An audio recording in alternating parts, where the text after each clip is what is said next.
खैरे साहेब, काल तुमचा शिवसेनेचा मेळावा झाला, मात्र त्या मेळाव्यातून बातमी अशी समोर आली की तुम्ही त्या मेळाव्याला दांडी मारली. खरं म्हणजे तुम्ही अति उत्साहीप्रमाणे ते लिहून टाकलं, दांडी मारली. मला 2 महिन्यापूर्वीचा तो कार्यक्रम नक्की झाला होता. आमच्या समाजाचा खूप मोठा कार्यक्रम होता विदर्भाचा. त्यामध्ये वधूवर परिचय मेळावा होता. आमचं बांबू मिशनचं त्या ठिकाणी खूप मोठा कार्यशाळा होती. त्याचप्रमाणे बाकी 2 आमदार आमच्या समाजाचे आहेत, त्यांचा सत्कार होता. एक हरीश पिंपळेजी आणि एक किशोर जोरगेवार. त्यांचा सत्कार माझ्या हाताने होता आणि म्हणून हा इतका मोठा कार्यक्रम 2 महिन्यापूर्वी नक्की झालेला होता. मग त्यामुळे मी गेलो होतो. पण मला हा कालचा कार्यक्रम जो घेतला पक्षाचा, मला कोणी सांगितलं नाही. मला कोणीही सांगितलं नाही. म्हणजे ज्यांनी ठेवला असेल त्यांनी तर सांगितलेलं, तो कधी सांगतच नाही आहे. परंतु सांगितलं असतं तर मी एक दिवस आज घेतला असता कार्यक्रम, उद्या घेतला असता कार्यक्रम. पण मला त्या ठिकाणी लोकांशी बोलायचं होतं, कार्यकर्त्यांशी बोलायचं होतं. आपला पक्ष संघटना आपली अडचणीत आहे, त्या अडचणीतून बाहेर काढताना आपण सगळ्यांनी एकत्र राहिलं पाहिजे, हे मला त्या ठिकाणी बोलायचं होतं. परंतु ते आधीच मी नसताना त्या ठिकाणी कार्यक्रम घेऊन टाकला. कमी संख्या होती आणि त्यामुळे त्या ठिकाणी मी काही दांडी मारली नाही. मी माझ्या मोठा कार्यक्रम होता, तो पूर्वनियोजित कार्यक्रम होता विदर्भातला, नागपूरला, आणि म्हणून संपूर्ण विदर्भाचा होता. म्हणून मला त्या ठिकाणी जावं लागलं होतं. तुम्हाला आमंत्रण नव्हतं? मला अजिबात नव्हतं, फक्त नाव टाकलं होतं. मला सांगितलं पाहिजे, माझ्याशी चर्चा केली पाहिजे. मी सर्वात मोठा ज्येष्ठ नेता आहे मराठवाड्यातला, हे या लोकांना नाही कळत. मुद्दामच त्या ठिकाणी डावलण्याचा प्रकार करतात. हे कसं चालेल? हा डावलण्याचा जर प्रकार असेल तर ते अजिबात मी कसं सहन करेन. माननीय उद्धवजी आज अडचणीत आहेत. आज माननीय उद्धवजींना आपल्याला सपोर्ट करायचा, ताकद द्यायची, तर तुम्ही एकटे देणार का?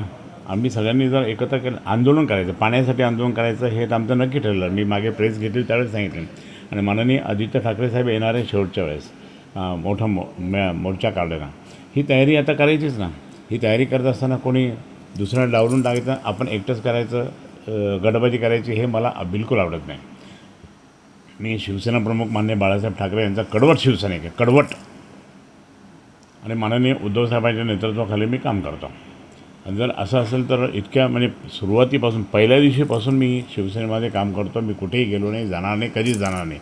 काही लोक हटकून म्हणतात की आमच्याकडे या, आमच्याकडे मी मरेन तर शिवसेनेत उद्धव बाळासाहेब ठाकरेंच्या गटामध्ये, बाकी कुठेच जाणार नाही. मी इतकं सांगितल्यानंतरसुद्धा काही लोक काड्या करत बसतात.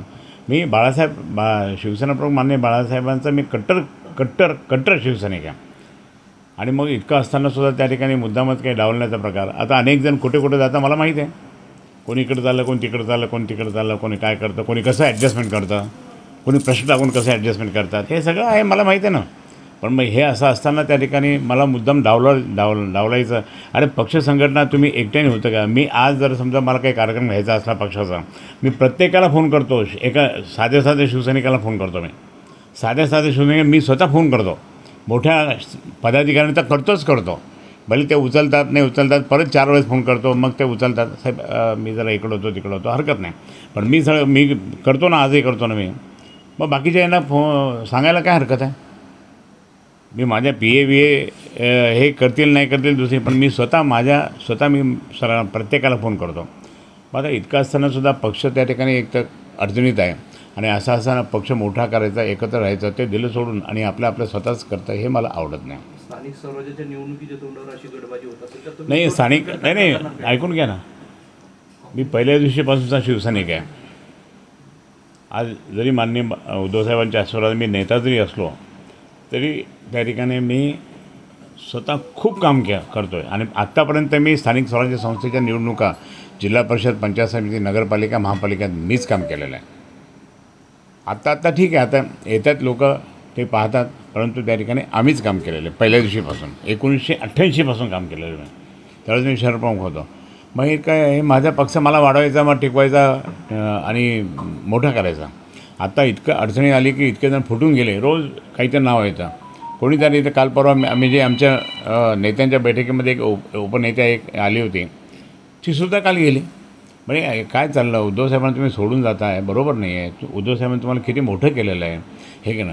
आणि उद्धव साहेबांना त्यांना काही वाटत नसेल का की बाबा हे काय चाललं म्हणून, पण आम्ही त्यांना सपोर्ट केला पाहिजे, ही भूमिका माझी आहे. म्हणून अंबादास दानवे असं म्हणाले की आम्ही त्यांना सांगितलं होतं पत्रिकेत.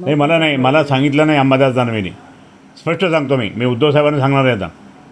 मला अंबादासनी सांगितलेलंच नाही आहे. तो अंबादास दानवे स्वतःला असं समजतो की बस तो आहे तो सगळ्यात मोठा. किती 2-4 महिन्याचाच आहे आता तो. आता जाणार आहे पण उद्धव साहेबांना तक्रार करणार आहात तुम्ही? मी करणार तक्रार, मी सांगणार. मी परवा मीटिंग आमची त्यावेळेसही सांगणार मी. पण तुम्ही आम्हाला त्या ठिकाणी काय समजता, कचरं समजता तुम्ही? अरे शिवसेना मी वाढवली, जेलमध्ये गेलो, लाठ्या खाल्या सगळीकडे गेलो, लॉकअपमध्ये गेलो, सगळं केलं. तुम्ही काय केलं आमच्यासाठी? ही शिवसेना मंत्रिपदापर्यंत त्या ठिकाणी आम्ही होतोच साहेबांच्या आशीर्वादाने. आणि नंतर हा आला, नंतर येऊन काय करतो आणि काड्या करण्याचं काम करणार. हे मला आवडत नाही, बिलकुल नाही आवडत. मला कोणी काढू पण शकत नाही, कारण मी कडवट शिवसैनिक, शिवसेना प्रमुख माननीय बाळासाहेब ठाकरेंचा आहे. कालच्या मेळाव्यात त्यांनी महिनाभर आंदोलन करण्याची घोषणा केली. नाही करणार ना मग. सहभाग असेल? नाही, माझा सहभाग म्हणजे मी आहेच. माझ्या पक्षासाठी मी काही पण करेल. त्याच्या तो बोलतच नाही मला, तुम्ही त्याच्या काय, मी माझ्या पद्धतीने करेन ना. मग तुमचं आंदोलन वेगळं असणार? नाही, माझं आंदोलन माझ्या पक्षाचं असेल. आणि त्यांचं असेल ना काय, तो असेल नसेल काही करेल मला माहीत नाही, पण मी काय बोलत नाही घोषणा काय त्याबद्दल. तुमच्या आंदोलनाची आज? नाही, आजच्या घोषणाची म्हणजे पाण्यासाठी आंदोलन. तुम्हाला माहिती आहे की मी स्वतः त्या ठिकाणी या संभाजीनगर शहराला 3-4 वर्षापूर्वीच पाणी मिळालं असतं 24 घंटे. ती योजना मी आणली केंद्र सरकारकडनं, काँग्रेस गव्हर्नमेंटकडनं मी आणली. त्याचे पैसेसुद्धा 400-450 कोटी रुपये त्यावेळेसचे ते त्याच्याच बँकेत होते, आणि त्या बँकेतले पैसे आता याने काढायला लागले. म्हणजे मी पैसेही आणले होते, मी त्या ठिकाणी योजना आणली होती. जवळपास 10 किलोमीटर 500 कोटीची योजना ती यांची टाटाची त्या एजन्सीनी लावली पण होती. ते आता पाईप काढायला सुरुवात झाली. दुर्दैव की काही लोकांनी त्यामुळे मुद्दाम त्या ठिकाणी ही योजना होऊ दिली नाही. त्यात भाजपचे काही लोक होते, आणि त्यात हे MIMवाले तर सगळेच होते, आणि काही लोक असे होते की त्यामुळे कशाला पाहिजे. त्यावेळेसचे जे पालकमंत्री त्यांनी पण आरडाओरडा केला की नाही आपण रद्द करून टाकू. अरे उद्धव साहेबांच्या हाताने शुभारंभ झालेला ती योजनेचा, पाणी पुरवठ्याचा, आणि तुम्ही काढून टाका म्हणता. त्यामुळे मी पण चुकीचं. त्यावेळेस त्यांनाही असं वाटलं की ह्या शहरात नुकसान व्हावं, त्या पालकमंत्र्याला पण, त्या तत्कालीन पालकमंत्र्याला वाटलं, आणि सगळ्यांनी त्या ठिकाणी आपल्या शहराचं नुकसान केलं. मी इतके कष्टाने आणलेली पाण्याची योजना आज 4 वर्षापूर्वीच आपल्या सगळ्यांना पाणी मिळालं असतं, पण ते नाही. मी फक्त 792 कोटीची योजना होती ती. 792 कोटीची योजना PPPची होती, आणि आता किती 2800 कोटी. जरा तुमचं आंदोलन कसं असणार आहे, कधी असणार? हे आंदोलन आमचं सर्वसामान्य आंदोलन. आम्ही सगळ्या नागरिकांना घेऊन, शिवसैनिकांना घेऊन, कार्यकर्त्यांना घेऊन काम करणार. नाही, ते केव्हाही करू आम्ही. आता आम्ही ठरवून घेऊ ना. जर त्यांनी जर कार्यक्रम दिला असेल, मला न सांगता दिला असेल, तरी पण मी त्या कार्यक्रमात मॉडिफाय करून त्या ठिकाणी आम्ही तो कार्यक्रम करू. पण चर्चा पक्ष चालवायचा असेल, इथे उद्धव साहेबांनी 2 नेते केले. आता त्यावेळेस आमचे काही कार्यकर्ते म्हणजे साहेब दोन्ही नेते एकत्र पाहिजे, तर मी म्हटलं दोन्ही आम्ही एकत्र होतो. उद्धव साहेबांनी मला पण सांगितलं की जर खैरे साहेबांनी काही तक्रार असेल मला सांगा तुम्ही, असं उद्धव साहेब म्हटले. आणि त्यांची तक्रार असेल अंबादास दानवेची त्याच्या आईला सांगा. मग इतकं असतानासुद्धा आम्ही दोघं एकत्र आम्ही बसणार, हे सगळं नक्की झालं त्यांच्यासमोर. परत ते 2 दिवस बसल्यानंतर ते परत त्यांच्यापर्यंत ह्या माणसांनी त्या ठिकाणी अशा पद्धतीने वागलं तर आज किती लोक गेले शिवसेनेतून, किती गेले फुटले मला सांगा ना तुम्ही. कोणामुळे गेले आणि काय ऊस जाळला आहे नाही, किती काय आलं मला सांगा ना तुम्ही. काय किती जागा आलेल्या आहे, कुठे नगरपालिकेत, महापालिकेत, कुठे आहे. म्हणून त्या ठिकाणी आंदोलन हे करायचं तर आम्ही एकत्र म्हणून केलं तर उलटं चांगलं आहे. पण तो जर करणार नसेल तर नको. जे काही पक्षाने जर काही आदेश दिलेला आहे त्याप्रमाणे काम करणार आहे. दुसरा एक मुद्दा यामध्ये नाही, तो मला माहिती आहे, काहीतरी मी हेडिंग वाचली फक्त. हेडिंग नाही, दुसरा प्रश्न विचारतोय. त्यांचं असं म्हणणं आहे की पाणी पुरवठा योजना आता कम्प्लीट व्हायला लागली आहे, योजना समोर दिसतीये, त्याचं श्रेय घेण्यासाठी तुम्ही आंदोलन करा? नाही, त्याचं श्रेय होण्यासाठी नाही आहे. ती 2800 कोटीची पाणी पुरवठा आहे. ती माझी जी होती ती 792 कोटीची योजना होती, फक्त 792 कोटी. मी आपल्या संभाजीनगरच्या जनतेला सांगतो तुमचा पैसा आहे, पण हा पैसा होता केंद्र सरकारकडनं आणलेला. मी महापालिकेचा 1 पैसा नाही. PPPची योजना केंद्र सरकारने तेव्हा डिक्लेअर केली होती काँग्रेस गव्हर्नमेंटने, पब्लिक प्रायव्हेट पार्टनरशिपची, आणि ती 792 कोटीच होणार होती. आज यांनी बंद पाडली, हे केले ना, 2800 कोटीपर्यंत गेले ना. म्हणजे हा पैसा कोणाचा आहे? जनतेचाच आहे ना.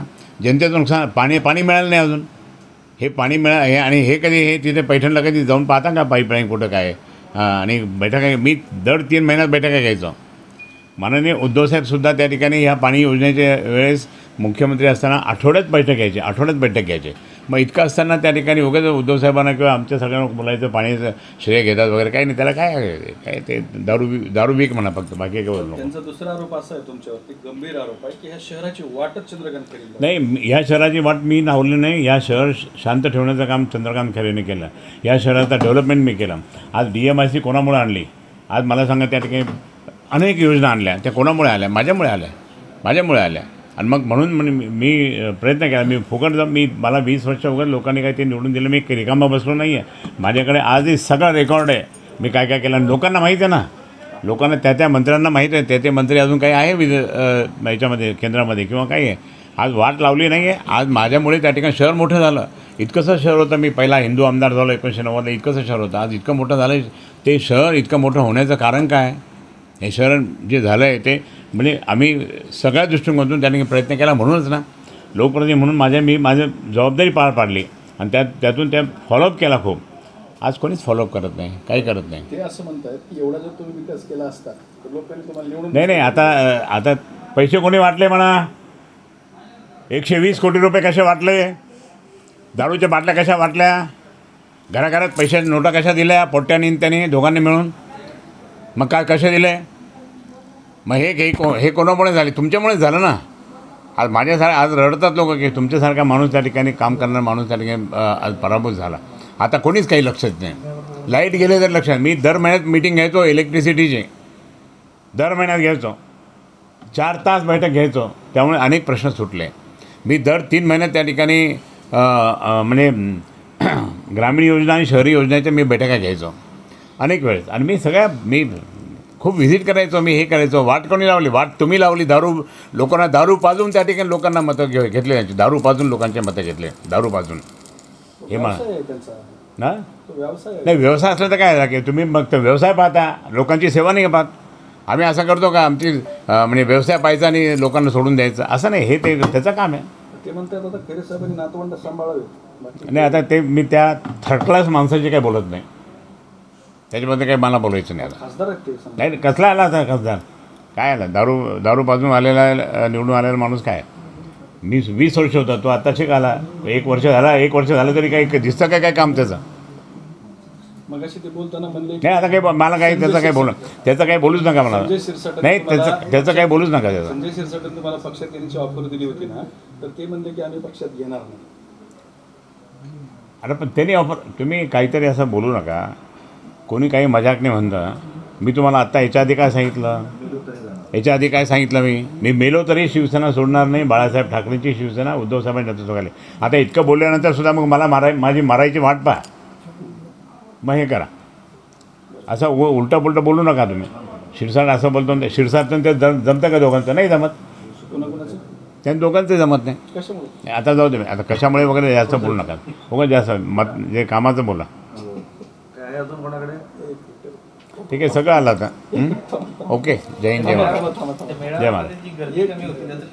नाही, मला माहिती. मी आता बोलत नाही काय. मला सांगितलं नाही तर लोक कसे? अहो, मी प्रत्येकाला फोन करतो. प्रत्येकाला, छोट्या कार्यकर्त्यांना, मोठ्या कार्यकर्त्यांना, मोठ्या पदाधिकाऱ्यांना मी स्वतः फोन करतो. माझा प्रोटोकॉल सोडून हे करणार आहे का? फक्त कोणाला सांगणार करा तर कोणी येत नाही. काय नारायण, बरोबर ना? मी स्वतः फोन करतो, त्यावेळेस लोक येतात. आजकाल तर तुम्हाला माहिती आहे, शिवसेना अडचणीत असल्यामुळे त्या ठिकाणी आपल्याला स्वतः सांगावं लागतं लोकांना, बाबा हे चला रे बाबा, या रे बाबा, हे काय घेऊन चालावं लागतं. हे असे प्रसंग आमचे आधी खूप आलेले आहे आणि ते आम्ही केलेलं आहे, सॉर्ट आऊट केलेलं आहे. आणि ते सॉर्ट आऊट करून मी त्याकडे दाखवणार. परत शिवसेना मी त्या ठिकाणी माननीय उद्धव साहेबांच्या नेतृत्वाखाली तशीच मी अखंडपणे मोठी करणार मी. नाही, तो करतच नाही मला फोन. आता त्याचं नाव पण घेऊ नका माझ्यासमोर. दुसरा एक प्रश्न, पाणी पुरवठाची योजना आहे ती श्रेयवादामुळे तिला विलंब होतोय? नाही, श्रेयवाद ज्यावेळेस आम्हाला श्रेयवाद मिळणार होता उद्धव साहेबांना, शिवसेनेला, चंद्रकांत खैरेला, आणि म्हणून ते त्यावेळेस श्रेयवाद होऊ नये म्हणून ती पाण्याची योजना ह्या लोकांनी बंद पाडली. MIM, काही भाजपच्या लोकांनी आणि बाकीच्या काही इतरांनी बंद पाडली मुद्दा. आणि त्यावेळेचे तत्कालीन पालकमंत्रीसुद्धा त्यांनी पण बंद पाडले. आणि म्हणून काय झालं, ते बंद पाडल्यामुळे त्या ठिकाणी आपल्या शहरातील नागरिकांना 3 वर्ष 4 वर्षापासून पाणी मिळत नाही. तर मिळालं असतं. आणि ते 792 कोटीमध्ये हे तर 2800 कोटीपर्यंत गेले. आनंद दिघे साहेबांनी काम केलं होतं माहिती आहे ना. आनंद दिघे साहेबांनी काय केलं होतं की स्टँडिंग कमिटीमध्ये त्यांचा एक प्रस्ताव आला होता कोणाचा तरी, आणि तो त्यांनी रद्द केला त्या स्टँडिंग कमिटीच्या मेंबरने, आणि त्याच्यापेक्षाही जास्त पैसे देऊन त्या ठिकाणी तो प्रस्ताव मंजूर झाला. मग त्यांनी कोर्टात प्रकरण केलं आणि त्यावेळेस ज्यांनी जास्त केलं त्यांच्याशी बसून करण्याचा ठराव झाला की कोणामुळे ही योजना परत बंद पाडून परत आणली आणि परत कोणाचे, हे दिघे साहेबांनी केलं. आम्ही मंत्री होतो त्यावेळेस, आणि त्यावेळेस मग आमचेही नगरसेवक होते, त्यांना पण त्या ठिकाणी ते पण कायदेशीर कारवाई झाली त्यांच्यावर. मग हे असं मला एखाद्या वेळेस मला करावं लागेल की मी 792 कोटी योजना आणली होती आणि आता ही 2800पर्यंत गेली, कोणामुळे गेली, हा जनतेचा पैसा कोणामुळे त्या ठिकाणी कोणाला नुकसान झालं, हे करणार मी. दिघे साहेबांसारखं मी पण करणार आहे.